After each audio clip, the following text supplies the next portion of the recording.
வணக்கம் மக்களே. யாரெல்லாம் மகளிர் உரிமை தொகை ரூபாய் 1000 வாங்குறீங்களோ அவங்களுக்கெல்லாம் ஒரு சூப்பரான இன்னொரு அப்டேட்டும் வெளியாயிருக்கு. இதை பற்றின முழு விவரங்களையும் தெரிஞ்சுக்க வீடியோ கொஞ்சம் கூட ஸ்கிப் பண்ணாமல் கடைசி வரைக்கும் முழுமையாக பாருங்கள். இதுதான் முதன்முறையாக நம்ம வீடியோ பார்க்குறீங்கன்னா மறக்காம நம்ம சேனலை சப்ஸ்கிரைப் பண்ணிவிட்டு அந்த லைக் பட்டனை தட்டி விட்டுருங்க. வாங்க வீடியோக்குள்ளே போகலாம். மகளிர் உரிமை தொகை திட்டத்தில் வரவு வைக்கப்படும் பணத்தை சேமித்து அதற்கு வட்டியுடன் பெற்றுக்கொள்ளும் திட்டம் செயல்படுத்தப்படுகிறது. தகுதியுள்ள அனைவருக்கும் மகளிர் உரிமை தொகை அளிக்கப்படும் என்று அண்மையில் துணை முதலமைச்சர் உதயநிதி ஸ்டாலின் தெரிவித்திருந்தார். அதன்படி மகளிர் உரிமை தொகை திட்டம் மீண்டும் விரிவாக்கம் செய்யப்பட உள்ளது.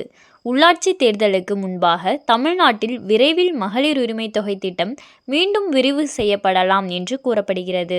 ஏற்கனவே மகளிர் உரிமை தொகை திட்டம் விரிவாக்கம் செய்யப்பட்டு தற்போது 1,16,00,000 பயனாளிகள் உள்ளனர். அரசின் வேறு நிதிகளை வங்கியில் பெறக்கூடிய பெண்களுக்கு இந்த திட்டத்தில் இப்போது என்று இல்லாமல் எதிர்காலத்திலும் வாய்ப்பு வழங்கப்படலாம் என்கிறார்கள். இந்நிலையில் தமிழக மகளிருக்கு இன்னொரு மகிழ்ச்சியான செய்தியை துணை முதல்வர் உதயநிதி ஸ்டாலின் தெரிவித்துள்ளார். அதுதான் தமிழ் மகள் திட்டம். சென்னையில் நேற்று நடந்த 71வது அனைத்திந்திய கூட்டுறவு வார விழாவில் துணை முதல்வர் உதயநிதி ஸ்டாலின் பங்கேற்று பேசினார். அப்போது 1,16,00,000 மகளிர் மாதம் 1000 ரூபாய் பெறுகின்ற கலைஞர் மகளிர் உரிமை தொகை திட்டத்தில் கூட்டுறவுத்துறையின் பங்களிப்பு மிகவும் முக்கியமானது.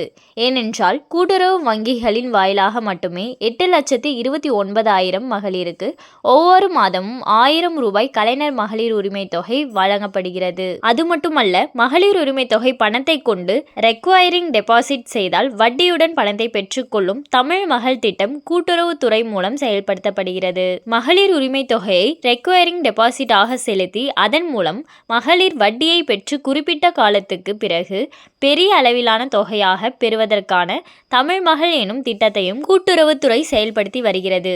மேலும் சிறு சேமிப்பை ஓர் இயக்கமாகவே கூட்டுறவுத்துறை மாற்றியிருக்கின்றது என்று தெரிவித்தார். மகளிர் உரிமை தொகை பணத்தை அப்படியே சேமிக்க விரும்பும் பெண்களுக்காக கூட்டுறவு வங்கிகளில் 2023ஆம் ஆண்டு நவம்பர் 20ஆம் தேதி தமிழ் மகள் என்ற திட்டம் தொடங்கப்பட்டது. இந்த திட்டத்தில் தொடர் வைப்பு தொகை செலுத்துபவர்களுக்கு 8% வட்டி கூட்டுறவு வங்கியால் வழங்கப்படுகிறது. ஆண்டுக்கு 8% வட்டி தரும் திட்டம் என்பதால் கூட்டுறவு வங்கி மூலம் மகளிர் உரிமை தொகை பெறும் பெண்களில் 38,420 பேர் தமிழ் மகள் திட்டத்தில் சேர்ந்துள்ளனர். இதில் அவர்கள் ரூபாய் 100 முதல் ரூபாய் 500 வரை தொடர் வைப்பு தொகை கட்டி வருகின்றனர். பின்னாளில் இது கணிசமான தொகையாக கிடைக்கும். வருகிற 2025 மார்ச் 31ஆம் தேதிக்குள் மகளிர் உரிமை தொகை பெறும் 8,20,000 பெண்களில் 2.5 லட்சம் பேரை தமிழ் மகள் திட்டத்தில் இணைக்க கூட்டுறவுத்துறை இலக்கு நிர்ணயித்துள்ளது. மேலும் இது போன்ற அரசாங்கம் சார்ந்த அனைத்து அப்டேட்களையும் உடனுக்குடனே தெரிஞ்சுக்கணும்னு நினைச்சீங்கன்னா மறக்காம நம்ம சேனலை சப்ஸ்கிரைப் பண்ணி பக்கத்தில் இருக்க பெல் ஐக்கானை கிளிக் பண்ணி அதில் ஆளுங்கிற ஆப்ஷனை செட் பண்ணி வச்சுக்கோங்க. அப்போ தான் நம்ம அப்லோட் பண்ணுற வீடியோ உடனுக்குடனே நோட்டிஃபிகேஷனாக வந்து சேரும். அது மட்டும் இல்லாமல் அந்த லைக் பட்டனை தட்டி விட்டுருங்க. தேங்க்ஸ் ஃபார் வாட்சிங்.